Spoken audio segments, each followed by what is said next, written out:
There'll be a point where you just can't help but laugh at how awesome and ludicrous it is, and it just keeps on getting better, worse, funnier, whatever. Man. All right, well, that's the synopsis for this episode and for The Protector.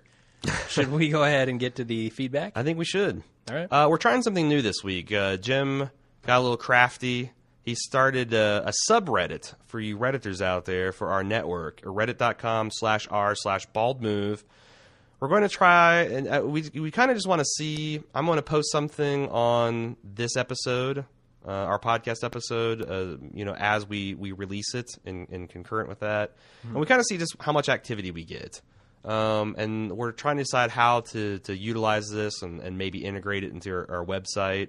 But it's got a lot of, Facebook kind of sucks for sharing stuff because when people you have to go to like 3 clicks to see posts from others users, and it's hard to build a real community unless I'm constantly making threads for people to comment on. And not all of our stuff goes out to all of our users on Facebook anymore. Yeah, Facebook because of their policies. Facebook are being dicks. I mean, it's gone back and forth, but our reach has kind of really fluctuated on the whims of Mark Zuckerberg. Yeah. So I honestly think that they're going to probably have to undo that.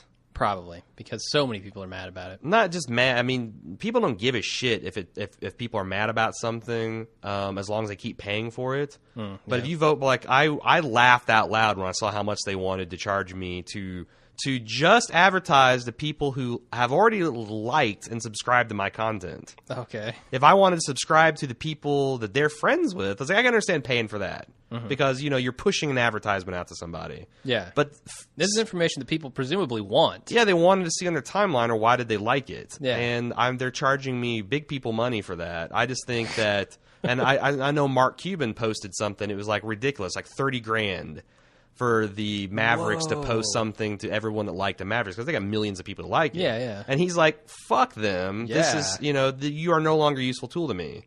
And the only reason Facebook makes money is because we all find the tool useful, and we all share content, and we do all their social media crap, and presumably that somehow makes some magic money. Yeah. Charging for that, it'd be like if Twitter started charging 25 cents a tweet. Yeah. It would destroy the service overnight. Completely, yeah. So Reddit it is. I mean, that's kind of the latest social network anyway, and it should help us like aggregate our feedback a little bit. Yeah. And it will also help the best feedback rise to the top, because what we really want is people to go in there, post their feedback questions and comments for us, and maybe mark them as such, and then for other people to go in and up or downvote those, so that we can see like, okay, what's the best feedback that we need to address. Yeah, our dream scenario is if we got away from all. I mean, we're still going to use the other social media for other things, but like move all of our interactive feedback to there, because and then it's self moderated. If people want to hear, if you have a really good take, it's going to get moderated to the top, and then the kind of redundant stuff that we get like 7 or 8 emails or people just saying, yeah, it was a really cool episode, a really sucked episode. That's probably not going to get upvoted. Sure. So I don't know if it's going to, all we do is we throw stuff out there and see what sticks. Yeah. So enough about that. A little bit of old feedback before. Mike B had a mini review of a video game, The Walking Dead. Yeah. Kind of choose your own adventure from Telltale Games. I'm 3 episodes in, so don't spoil the last 2. This is spoiler free. Okay. He says he just got done playing the final episode of the Telltale Walking Dead game. It's a choose-your-own-adventure style gameplay. It all finally pays off in the end. All the choices made throughout the game, actually, even the most insignificant ones, had drastic consequences in the final chapter. It really felt like your choices mattered in the previous chapters. Not a lot of action, but to have all the relationships conclude was nice, and the ending was very touching. He even cried a little, he says. All in all, it was a great experience, and I'll definitely play again, and I can't wait for Series 2. I saw this at PAX Prime in Seattle. Yeah. And it looks amazing. It is. The art style is really cool. I know you've played the first 2 episodes. Just got through the 3rd one.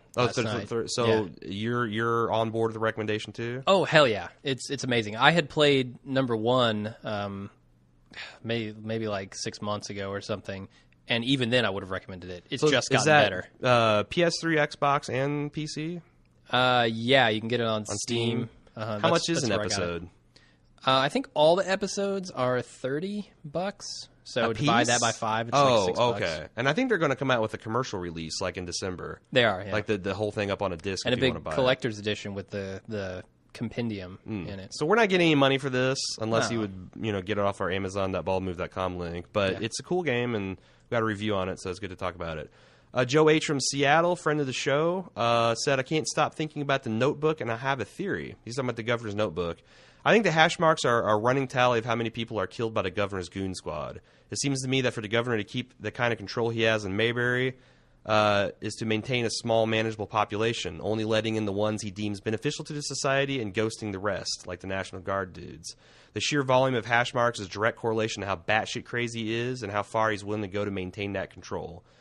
Mayberry is really a prison, and the actual prison is now a sanctuary. Mayberry.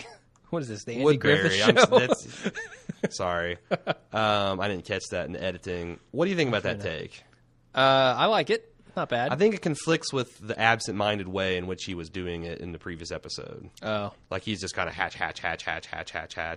Yeah, you don't think he was counting up the National Guard guys? Or There's not that whatever those guys many. were? I mean, Yeah, there were only like 8 of them. yeah, and he was just kind of like hatch. I don't know what those hatch marks represent. Joe's guess here is as good as any. It's possible. Yep. Dan W. out of Chi-Town said, I had a different read than you guys on the scene of Daryl destroying Carol's knife in the corridor. Okay, so it's weird that he'd be reluctant to open the door early in the sequence, the one that's being weakly pushed out from the inside, isn't it? He's looking for Carol's body, presumably, and as a rational person, he knows she's probably dead, but there's still the stupid, nagging hope that she might be found alive. I think you realize this. If there was a Zed in that room, and also the thing he was looking for, namely Carol, either she'd be ripped apart and or devoured, or she is the walker pushing out the door. Yeah. The rational thing is to open the door and eliminate the threat inside, but he simply can't. He's not ready to see either of the possibilities behind the door, so he moves on. It's like Schrodinger's zombie. Nice. When he finds Carol's knife jammed in the face of the still biter, he has to conclude that she got close, missed a kill shot, and this guy bit and or ate her. Later, he hasn't found her remains, and they seem to have cleared the rest of the area. The only conclusion that what seems to be a walker pushing at the door must be Carol. He's sitting in the hallway destroying her knife because she won't need it anymore. The probability of Carol being behind the door and actually still alive is absurdly tiny. No rational person would believe it. He thinks he knows finally for sure that she is not coming back. He's going to have to pull the door open and see Carol as the Walking Dead, and then he'll have to shoot her. So he thinks that was him working himself up to that inevitability. Yeah, And he's saying that's an example of good writing. So if they intended that, I didn't get that on the first watching, but as he described it, I'm like, that seems perfectly... It would have been nice if he had said something like, I don't want to see there, if Carol's in there, she's a zombie. I don't know. But Yeah. I guess that would be us doing the shit that we say we don't like, which is telling rather than showing. It did seem silly, though, that a guy as badass as Daryl would not know better than to have a possible walker at his back. Yes. Going forward. Which he mentioned in the email, too. I kind of edited that out.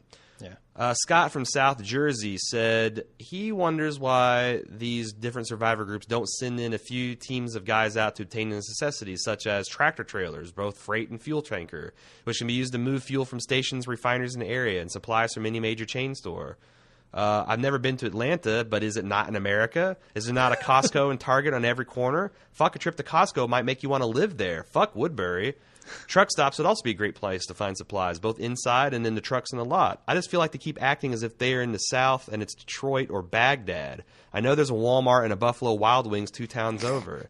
This is what I say all the time, too. Like, if you're talking 90% of the civil population dead, there's so much shit that even accounting for looting, it's gone somewhere. Yeah. And you've got dry goods and canned goods and ammunition and all this other stuff that should be cornucopias waiting. All these Sam's Clubs, all these Costco's, all these fucking Walgreens. I mean, Jesus Christ, the Walgreens, all the drugs and antibiotics. Yeah, and the cans of food. They're always fucking And around with the these like boxes of cereal. ancient-looking general stores. Like, don't they Yeah. have a Costco? They're way out of Atlanta at this point, apparently. Yeah, Because there's nothing. Yeah, I mean, even piddly-ass towns like Spencer, Indiana have a big fucking Walmart. Yeah. I well, mean, the zombie extremist alarm bells are going off in my head saying those are the first places to get looted, right? Not everybody thinks of those. Fine. Yeah. So where does it? So 90% of people die. Let's say 50% looted it, but then they died too. Where is this 10% of the population can't carry off all that food. Or I get what you're saying. Yeah. It's squirreled somewhere in people's houses, or it doesn't just looting doesn't make it go poof. Yeah.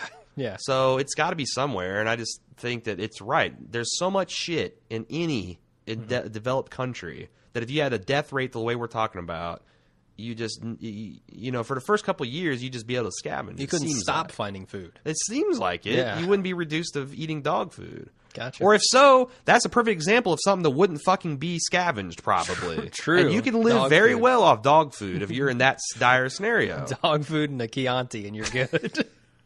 That's what I'm getting you for Christmas. There you go. Yeah, you're right. All right. Jason C. says, I can't believe you guys haven't seen Sopranos. This show kicked off all that is great TV we now have. He doubts personally that Breaking Bad would exist without it. I agree. Besides, it's made for you guys. Smart, a bit arty, funny as hell, and coarse. I know, man. I know. I've tried twice to get through season 1, and I just haven't had the fortitude. My hero, Alan Sepinwall, just released a book, and he says the same thing, that the golden age of television was, you can see some precursors and stuff in the 80s and early 90s, like Hill Street Blues and Homicide, Life on the Streets. Or MASH in the 70s but it really kicked off the high def, high concept, episodic, not episodic, what do you call that? Serialized? Serialized fiction was born there with both, he says, Oz and Sopranos. Oh. And if it wasn't for the success of those, we wouldn't have Breaking Bad and Mad Men. Probably. And all the others that, we cover today. So I agree. It's on my list. It is on my list. Gotten to it. I've just heard that because it was such an infancy stage and was a pioneer, that it's super uneven. So it was good for the time, but maybe doesn't hold up now. Whitlock and Simmons all the time say, if you binge watch Sopranos, you'll be like, my God, there's a lot of bullshit. Like, you didn't get that when you were just kind of watching and absorbed. But when you go back for a rewatch, unlike things like The Wire and Breaking Bad and Mad Men, where you really gain further appreciation, it's almost like they really slacked off on some of those episodes. So that's another reason why I'm not super excited to get back to it. And maybe why I wasn't into it, because I did binge watch it. Did you? Yeah, 6-7 episodes at a time. I wish, because I came up with if you go to baldmove.com and search for Justified, I did a Justified primer, because we say the first season of Justified is super uneven. Yeah. And I said, here are the things, if you're a completist, watch the whole thing. If you're kind of leery, you need to see these 3 episodes to prime yourself for season 2, which is fantastic. Yeah. And if you kind of in between, then consider picking up these 3 episodes. I wish someone would do that for Sopranos for me. Yeah. Say in the first 5 seasons, these are the must-see episodes. Watch those set pieces for the most important character developments, and then I really wish someone would do that. Yeah. So hop on it, people. Come on. Ruben from Boston says, I started laughing hysterically when Michonne called the governor a Jim Jones type. Have you been moonlighting Jim? Don't tell Liam Neeson.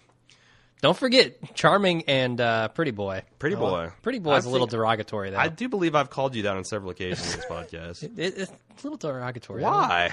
You think Pretty Boy has, kind of a wussy connotations to it. And I'm not the most manly man around, but I know. You got to use it. It's like I work the rugged hunk of masculinity angle. The full Riker. Yeah. If you're blessed with the Pretty Boy, you got to go with the Pretty Boy. Fair enough. Yeah. On to the new stuff. James F. QB says, I think Rick's embrace of Carol is a little deeper than just being happy to see her again. He feels it's kind of like getting Lori back in some weird way. Did you get that vibe? Kind of like getting Lori back in some weird way? Yeah, kind of like a redemption. Like, it's not all... he had a psychotic break. Everything was all lost. But now he sees his daughter's healthy. And Carol's back. It's like, the Lord giveth, Lord taketh away. Maybe to some small degree. But I think he's still broken up about Lori. The Captain Albano said, I have so much more respect for Rick's group now that the Woodbury group is so impressed with their skills. I have a loving, tender feeling for their closeness and ferocity. Are you more appreciative of Rick's group of badasses now that they're getting some props from the Woodbury group? Yeah, and it certainly helps that, like you said earlier in the podcast, they seem to be a very tight-knit group now. Mm-hmm. I mean, every member of this group, except for maybe Beth, nobody cares about her, feels like a player. Feels like they need to be there to support each other. Well, and this town is kind of like an egg. It's got this tough exterior, but the inside's gooey. Oh, yeah. I mean, the vast majority of those people, they're fucking rollerblading and playing with their dogs in the grass, aren't not going to know what the hell happens when Rick's commando team comes in when on a them. flashbang comes over the wall. Yeah, right? What is the black-haired girl in the bed going to do? Yeah. When some psycho ninja with a sword and a redneck with a crossbow and a sheriff throwing flashbangs comes rolling up on you. Awesome. I mean, the guys on the wall you got to worry about, but the citizens of Woodbury are soft. They're not battle tested. Yeah. Like, I mean, fucking Carl could handle the citizens of this town. Oh, easily, yeah. Scott C says Axel is O for the last 2 episodes. Everyone thinks Oscar's the new T-Dog. Axel begs to differ. Yeah, Axel volunteered for the commando run and somehow missed the cut. Yeah, and they never address it. Yeah, they don't he's say, like, no, "I'll- you can't come, you need to stay here. He's like, I'll go, man. It sounds like Attica on speed. And then and Rick's they're like, leaving no. Carl in charge, even though Axel is there. What a slap in the face. I know. Juwan TD says, did anyone notice the look Michonne gave to T-Dog 2.0 when he was killing that walker? Was it lust? I did. What did you notice that? I didn't notice anything. I no. did both times. She gives him this kind of like hungry look when he was slaughtering the zombies. Like the wolf. Hungry like the wolf. We'll see how that develops. D. Candlish says, how did Merle know that Maggie was the farmer's daughter? I doubt they were having a chat about their histories on the way to Woodbury. I have a theory on this. What's your first thought? My theory is Andrea.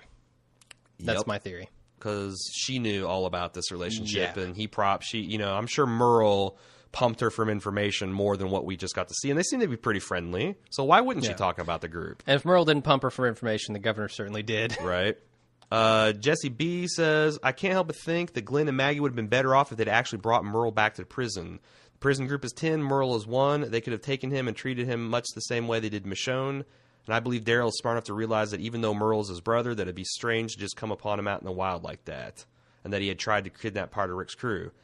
Yeah, but I don't think it... I mean, Merle obviously was planning on taking them hostage the whole time. Yeah, I was going to say, I agree with that, but how would he have done So that? if it played out that instead of Glenn's like, you stay here, stay back, we're going to go take off to the prison... If he'd just been like, get on your knees, turn around, I mean, the same thing would have happened, I feel like. Oh, yeah. Natalie Taylor said, the governor's creepy, specifically with repeating to Andrea in his arms what he did to Maggie just before giving her back to Glenn. I didn't catch that. It's the exact same dialogue. Is like it? The way he pets her hair and he's like, there, it's all right now. He says that, and he says that to Andrea. Creepy. She says, it's creepy, but it doesn't scare me yet. The show appears to be going down the soft route, so they can't say they're drawing much emotion from me. Maybe she says, maybe I've been hardened by watching all of Season 1 and some of Season 2 of Game of Thrones in the last 2 days, though. Makes the governor seem like a regular puss cat. Yeah, like if King Joffrey was presiding over Woodbury, holy shit. Wow. They wouldn't be mock fights to the death. Let's just No. start with there. And that would have become a rape scene for sure. It would have become Rex, and all Yeah. the scenes with the governor with women in his bed. It wouldn't be consensual sex. It would be something else.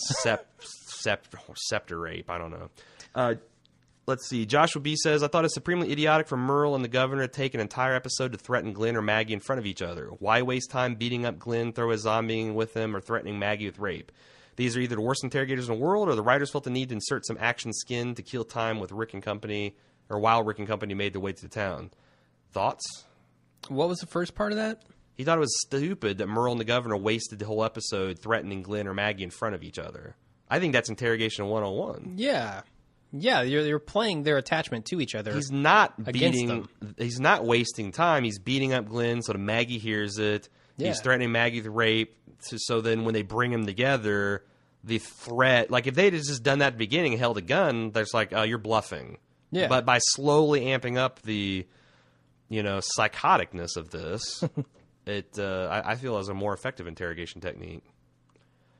Philip Z said, overcompensating Rick is even less fun than beta male Rick. Squeezing Michonne's gunshot wound when she didn't immediately answer his questions did nothing to build any bonds of trust with this strange woman who showed up on their doorstep carrying baby formula. He also blamed Rick for the mess in the cabinet to shut in. What I think with both of these incidents is that Rick isn't acting with the same level-headedness that generally made him an effective leader. Certainly more so than erratic Shane. And if he doesn't get his act together, he could become a liability to the group. I agree. That was bizarre.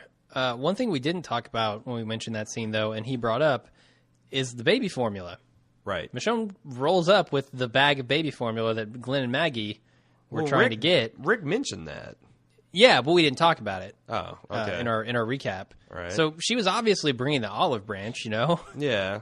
At least to some degree. I do think her own pissy nature got in the way a little bit, and Rick just wasn't in the mood. He's like, where the fuck are my people? Philip Z continues, why is Michonne going on the mission? If she's trying to earn a place at the dictatorship, you'd think she'd be more forthcoming with information, like mentioning that there's a woman she traveled with for 8 months who's at Woodbury, or giving them information on the guy who abducted their friends. This did drive me a little crazy. It seems like Andrea's talked about Rick and Daryl and Carl, and she would recognize these people and be like, hey, I know your girl Andrea. It's this slow dribbling out of information. Why? Yeah, I'm not sure. Like I said before, I just feel like she played it wrong. Convenient for them. Natalie T says, Michonne probably trusts Rick more than the governor precisely because he's openly hostile, which is far more believable in the crazy world they live than the governor's fake nicey. Okay. Good point. Yeah.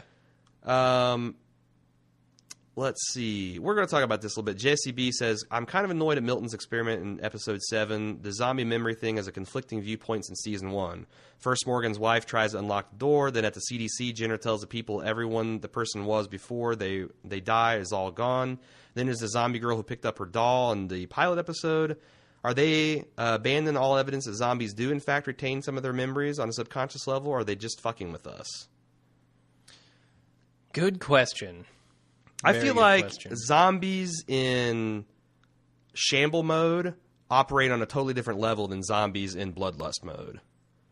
Like when they're when they're just eat you. Yeah, when they're just roaming around in a herd and just not even reacting to stimuli, just kind of in like standby mode, they can have flashes of just repetitive behavior that, you know, because they're if you look at that brain scan, you'll see like random neurons do fire. Yeah. And I feel like if in the right situation when they're not distracted by meat, that like, you know, they see their old house and that neuron might ping and they might want to go towards it. Or, you know, they see the teddy bear and they, you know, one of those neurons that had a positive association would ping. But when they're in meat mode, you're not going to get any of that stuff, which is, again, why I was annoyed with the whole setup of the experiment. Yeah, no, I like it. Craig P. says, is it official, or no, it's official Andrea's entered Skylar White, Brenda Chinwell Christina Braverman territory of hate. I don't recognize any of the Brenda or Christina references. The last two, yeah, I don't get either. It's getting a little too goddamn convenient she has not discovered the governor's crazy yet. Why? Yeah, again, what is she... The only thing she's seen that's kind of crazy is that zombie fight, which she then admitted that she liked.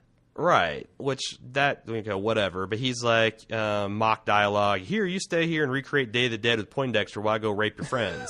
That? No, that's I go happened. Rape your friends, that part was not communicated. Yeah, the like, heads and the how is aquariums Andrew are not. supposed to know at this point? You know? She can't, in my I will opinion. say, where is the governor holding his daughter? Is it? I'm starting to openly question whether it's actually in his apartment, except for we saw him there with her. Yes, we did. Like, it is a little much for me to think that Andrea's all but moved in with this dude, and she hasn't seen the fish tank nor the daughter or heard evidence of I mean, she must be on the other side of that fish tank room. Maybe. She's got to be. She can't be just behind a door because you would smell it. Yeah. Emma says, did you notice after the dude in the shack was fed to the zombies, there was a commercial that said, brought to you by KFC? Yeah. Oh, we already talked about that. We did. Also, the governor didn't go into much of a good cop before he turned into rape cop pretty quickly. Did he not believe his buddy-buddy routine would work? I just felt like he could have tried harder and it might have worked. Maggie is, after all, a pretty sweet girl. I had the same point, but I feel like letting Merle run the interrogation for the first half fucked all that up. Oh, yeah, because like she heard it. That instantly put her into a hardened defensive posture. Yeah, good point. Adam McM brags, I haven't gotten a Hardwick preview since episode 3. Yay for living in Canada. Hey, he's toned it down. Now he's just doing ridiculous hashtags, Still, which he kind of has to do. He had the misfortune of coming in with his ridiculous hashtag right at, like, Team Rick right after the mock rape scene. Yeah. That just doesn't... I don't understand. There are commercial breaks where they could lead that in. Or maybe you do it at the tail end. Something's got to be... swap the KFC and the Chris Hardwick commercial breaks, and you're good. Yeah. So, although I don't really want to associate KFC with the near rape of a girl either. That's probably the issue. Like, after those rough scenes, no one wants to be the advertiser right after it. Bring on Chris Hardwick. He's the fall guy. Ryan R. says, this probably goes without saying, but I think things are going to come to a head soon between the governor and Merle. I like this take. First, the governor wouldn't let Merle go out to find Daryl a few episodes back. Last week, Merle didn't finish the job of killing Michonne and lied to the governor about it. Finally, this week, there were several moments of possible friction between the two. Merle looked annoyed that the governor said he would interrogate Maggie after Merle failed to get the prison's location out of Glenn. Later, the governor confronts Merle about his loyalty between Woodbury and Daryl. While Daryl says his loyalty lies with Woodbury, he didn't say it with much conviction, and he lingered in the room after he and Caesar were dismissed as if he had something else to say. So I guess Brownie is Caesar. Yeah. Brownie's probably just what Merle calls him in a racist That's what fashion. Yeah, right. He's got brown skin, so he's Brownie. Jeez. Finally, I felt like Merle had a strange expression on his face when he looked back at Glenn and Maggie as they were reunited. Agreed. I may be reading way too much in this, but almost like as he thought the governor had gone too far with Maggie. I know we've been conditioned up to this point to think of Merle as scum of the earth, but I wonder if he does have some good left in him. See Darth Vader. I wonder if it'd be more interesting to see Merle's redemption at this point rather than his ultimate demise. That said, he'd be just as happy to see Rick, Glenn, Michonne, or Daryl split a skull. Like you said, they've kind of hinted at that. They could go that way. I'm mixed about what he thought when he looked at Glenn and Maggie, because on the one hand, you know, some of these guys that are like super racist, fucking violent psychopaths have surprising, soft streaks when it comes to like women and children. So maybe. Okay. On the other hand, if he's a white supremacist, I would think that he would see Maggie as a race traitor for sleeping with a Chinaman, as he would say. Yeah. A Korean guy. So like, I don't know what to think about, I don't know. I mean, they certainly have hinted that he could possibly be redeemed. I mean, they toned down the racism for sure a little bit. It's come back a little bit too. But there was something a few episodes ago that also made me think that. Right. The way he interacted with Andrea the first few times around. Yeah, it seemed like... And the way he did have this attachment to the governor, and now that's kind of falling to the side, like the guy says in the email. I could see it happening. Well, that's the last of the feedback. Okay. Ready to initiate the outro sequence? The outro secrets. They are secrets. If you want to keep them secrets, don't stick around past the outro. But yeah, do the outro. And again, we got the graduated spoiler section, so we're going to play the music. That's the clear dividing line between spoilers and non-spoilers. We're going to do some light casting news, some comic book speculation, and then the hardcore spoilers. So if you want to stay through the first half of that, feel free to do so. I'll give you enough warning. We are part of the Bald Move Network. You can find all of our content at baldmove.com, including our full coverage of The Walking Dead and Game of Thrones, and the latest seasons of Mad Men, Justified, and Breaking Bad. And don't forget our newest affiliates, the Personal Arrogance crew out of Seattle. This week they talked about Skyfall, the latest James Bond movie, and he spoiled the shit out of it. So if you've seen the movie, check it out. If not, maybe put it on your playlist for after you've seen it.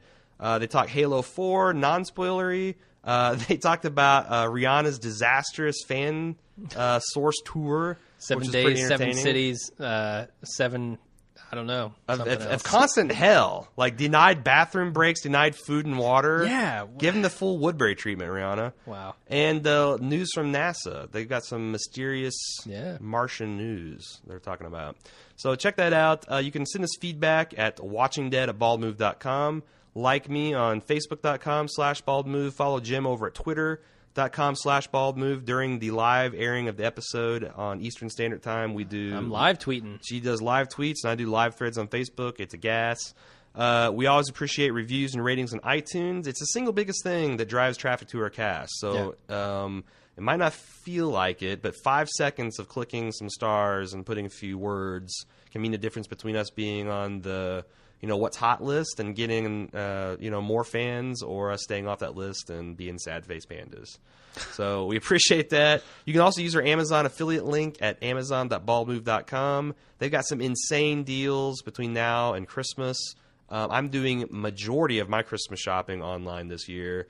And if you're doing that as well, please use the amazon.baldmove.com link. It costs you nothing, and it gives us a few pennies for each transaction, and that helps pay for our bandwidth costs and all. Pays for my heat. I rub them together. Keeps my place nice and warm. You rub a copper together. Oh yeah, you can generate some real heat. You'd be surprised. Oh yeah. And tell a friend. You got some workmates and classmates or friends and family, shipmates, whatever kind of mates you've got. Tell them about our cast. We appreciate having them on board. That's all I got. Are we ready for spoilers? Let's do it. Thanks for listening this week. And as always, I'm Jim. And I'm Aaron.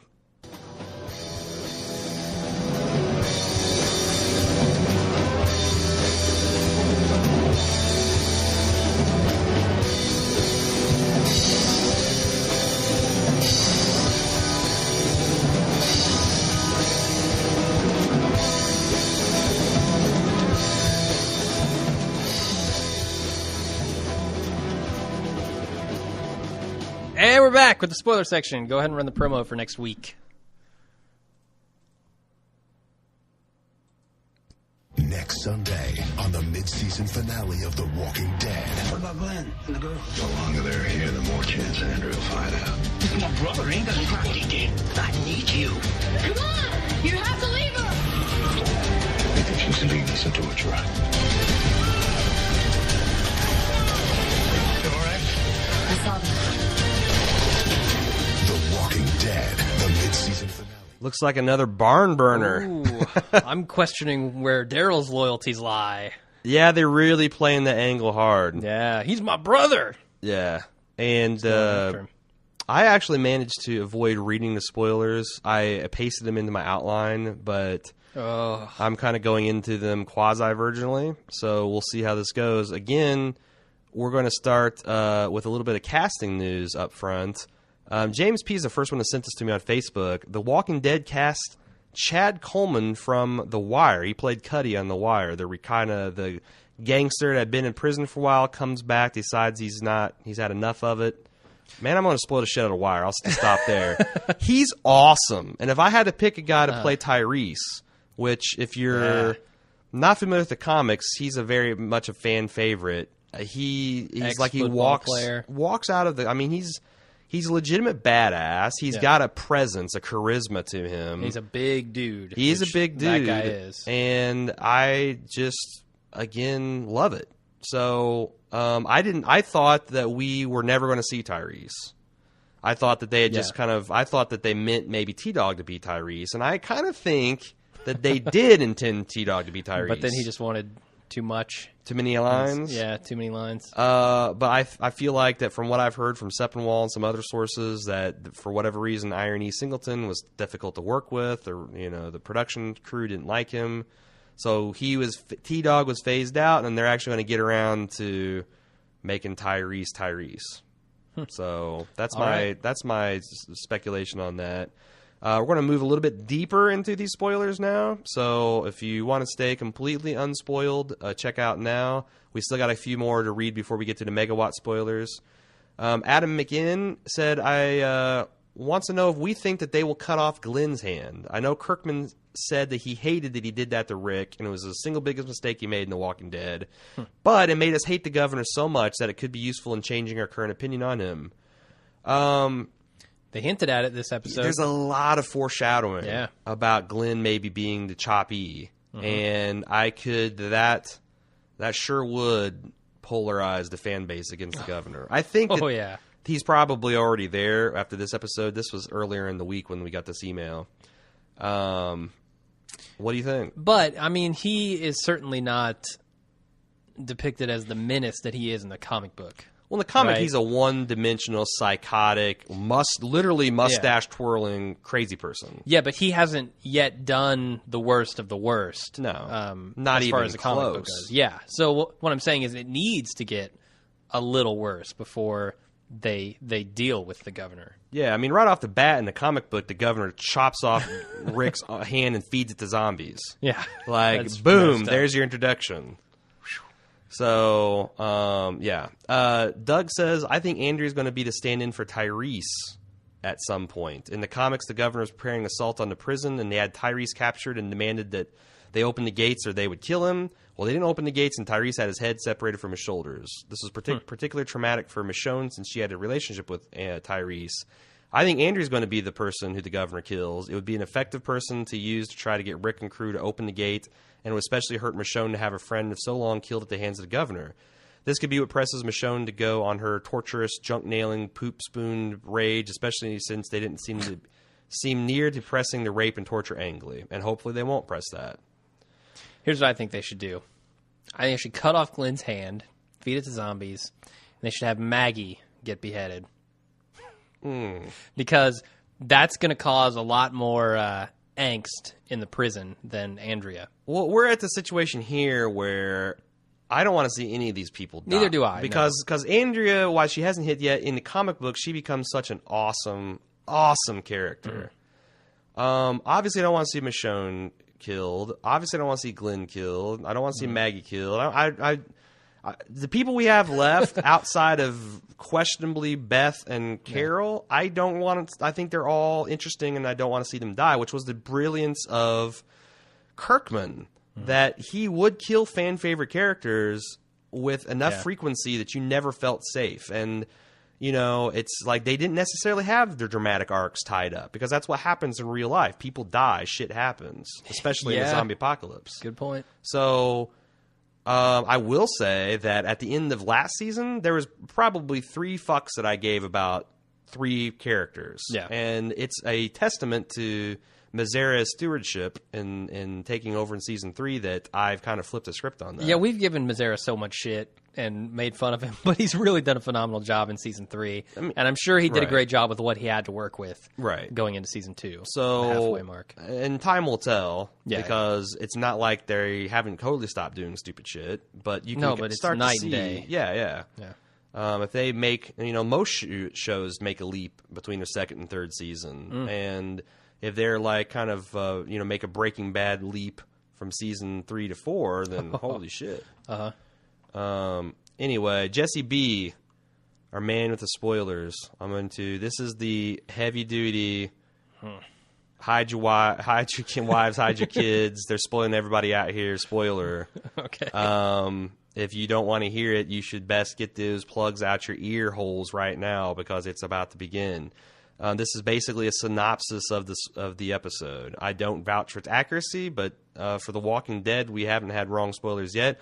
We also have another dude that chipped in with other takes. We'll see if that corroborates or refutes the spoilers we see from Jesse B.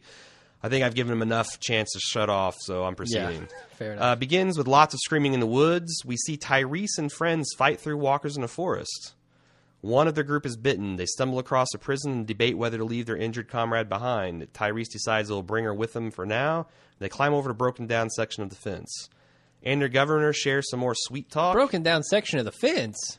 We know there's a broken down section of the fence. Oh, on the other side of the prison? Yeah. Okay, yeah, okay. Andy and the governor share some more sweet talk. The governor pays a visit to Penny and sings her a lullaby. He gets angry with her when she won't make eye contact and sends her back into her closet without dinner.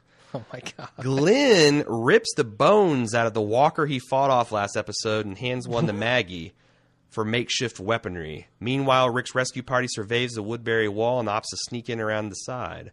Merle and the governor plot the decimation of the prison faction and plan to let walkers reclaim the place to cover their tracks. Merle is concerned about Daryl, and the governor agrees to make a play for Daryl to be their inside man.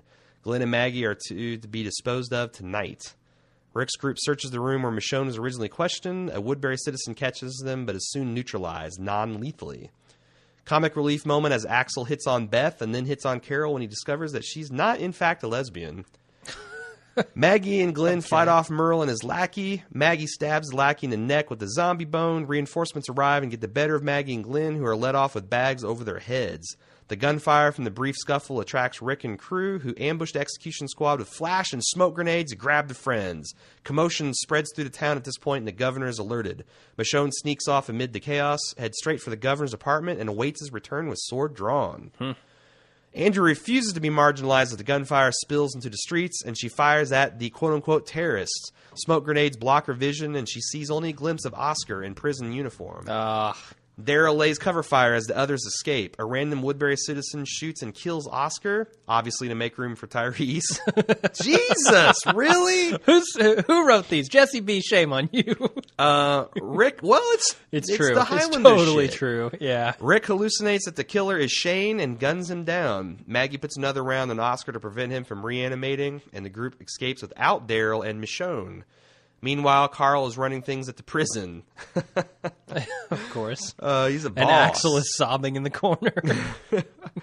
Beth, Herschel, and Carl hear screams coming from somewhere in the prison, and Carl goes alone to investigate. This leads him to an unsecured part of the prison where Tyrese and his friends are not doing too well. Carl leads them back to safety. Michonne hears Penny thumping around and discovers the governor's secret room. The governor comes home just in time and begs Michonne not to hurt Penny, but Michonne shows no mercy and stabs Penny through her head. A brutal fight ensues. The fish tank winds up crashing down to the floor. Governor tries to pin Michonne's arm down in front of one of the newly liberated zombie heads who's chomping away. Michonne reaches for his swords, but it's just out of grasp, so she opts for a shard of glass instead and stabs the governor right in his eye. She's about to finish the job when Andrea arrives with guns drawn. The two circle each other, and Andrea lets Michonne walk away while she tends the governor and surveys the room.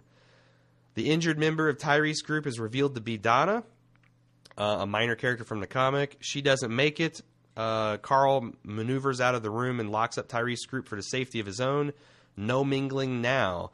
Michonne reunites with Rick. Rick isn't happy about her disappearance, but they will continue working together. The governor makes his mid-season finale speech at the Woodbury Zombie Arena. He names Merle a traitor and has his men drag Daryl into the circle, who has been captured and bound. Wait. The governor stabbed in the eye, not dead? No, just stabbed in the eye, man. Oh, just stabbed in the eye. The with eye's a not shard a of glass. vital organ. I'm assuming it's a large shard of glass that goes into his brain. Oh, no, I think no. No, I think, it's just a fleck of glass. It's just like maybe a 3 or 4 inch spike. I don't know. I haven't seen the fucking episode, man. Fair enough. Jesse B, shame on you for not telling us the exact dimensions of the shard of glass. 3 by 3 by 2. He names Merle a traitor and has the men drag Daryl into the circle, captured and bound. The town chants for the brothers to be put to death. Holy shit! Wow. He sent on a follow-up email, said even more. Tyrese's group was once much larger, but it's now down to 5 people, including Donna, who we see for the first time in episode 8. Take the names with a grain of salt. This show has diverged so far from the comics with Tyrese's group. Alan and Ben are part of the group, but Ben is much older than the comic book version. The last member is a young black woman named Sasha. Her relationship to Tyrese is unknown. Tyrese is the voice of reason and a leader of the group. Sasha seems to be second command and has private conversations with Tyrese, challenging his decisions often, but seems like one of the good guys. Alan and Ben are going to be trouble, no doubt about it. Some of this won't be apparent until we break for the next year. I don't know where you got that stuff. We'll see. Michael D, though, has another take, and these spoilers diverge quite a bit. Oh, boy. Just from what I skimmed, during the raid, Rick gets his gun bag, which Andrea had at the end of the second season. And we saw in the last podcast or in the last episode, when they're panning over, Michonne is looking for a sword. She sees the sheriff bag in the corner too. Mm-hmm. Oscar dies helping the group escape Woodbury during the raid. The gate at Woodbury is overrun. There are casualties, although they eventually retain control of the front with assistance from Andrea. While on the road back from the rescue attempt, Rick and the group meet Tyrese. Pretty much the same way and setup as the comic. Merle and Daryl confrontation is teased but not shown. The governor plots his revenge and strike on the prison, seeing Rick's group as the ultimate threat to the society he's trying to build. Morgan comes back in episode 12, so now we're getting spoilers for the new season. Next season? Whoa. He's lost his grip on sanity, and his return is wild, only to be a bit put down by Rick. Andrea is going to stab the governor in the eye with either a fork or a knife. Or glass. which that's completely different from Jesse B's spoilers. Tyrese gets his gym scene. You know what he's referring to there? No, I haven't read that far. So that's the scene where they are trying to clear out a gymnasium, and they get separated from the survivors, and he gets locked, and they lock him in there, and they don't think he's going to survive, and they come back days later, and he's killed every fucking... He's hulked out. With his bare hands. Nice. And there's nobody else shown when Tyrese appears, but his appearance is the cliffhanger last scene for the mid-finale, which, again, is completely different. I don't know who to believe. Chris and Juliet, or Julie, which is Tyrese's daughter, don't appear in the mid-season finale. I don't know what to make of these. There are some, they agree that Oscar dies. They disagree on how the governor gets his eye gouged out. So I'm giving you both takes, and we'll see who's right on Sunday. Yeah, put money on it. That's all the spoilers I got. Okay, well, I certainly don't have any. All right. So that's a cast. That is a cast. That's a wrap. That is a wrap. Thanks, everybody, for listening. Cast. And we'll see you next week for the finale, the mid-season finale. I'm legitimately excited. It feels like it flew by, right? Man, it would be a toss-up between which I'd watch in real time if I wasn't doing this cast, Boardwalk Empire or Walking Dead.